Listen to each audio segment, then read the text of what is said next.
Topic 7. The New Nation. Frustrated by French meddling in U.S. politics, Washington warned the nation to avoid permanent alliances with foreign nations and to rely instead on temporary alliances for emergencies. Washington's efforts to protect the fragile young republic by steering a natural course between England and France during the French Revolutionary War was made extremely difficult by the intense rhetoric flowing from the pro-English Federalists, led by Alexander Hamilton, and the pro-French, personified by Thomas Jefferson. In these three pictures, it shows the writing and about George Washington's farewell address. And in these three pictures, here is George Washington himself, and in these two pictures is the convention and that everyone gathered to. More information. In his farewell address, George Washington warned the American people against foreign alliances and encouraged continued neutrality. Here, these are two pictures of George Washington's farewell address. And here's George Washington and the people that attended the convention. And here you can see that their people are at the convention. And this is part of George Washington's farewell address. George Washington's farewell address from the rare book and special collection divisions of the Library of Congress.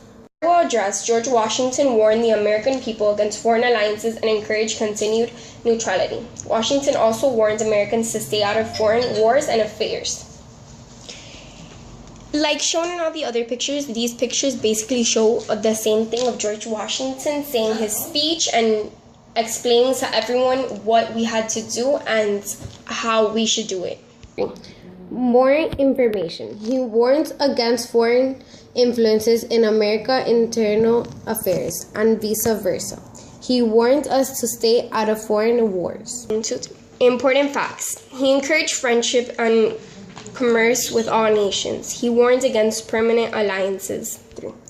Here's one of the messages that George Washington gave to his fellow Americans. The time is now near at hand which must probably determine whether Americans are to be free men or slaves, whether they are to have any property they can call their own. The fate of unborn millions will now depend under God on the courage and conduct of his armies. Let us therefore rely on the goodness of the case and the aid of the Supreme Being, in whose hands victory is, to aim and encourage us to great and noble actions.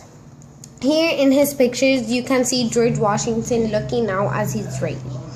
And this is his farewell address, and you can see here in the convention that he's hugging his fellow Americans and saying goodbye. And this is our presentation, and thank you for watching.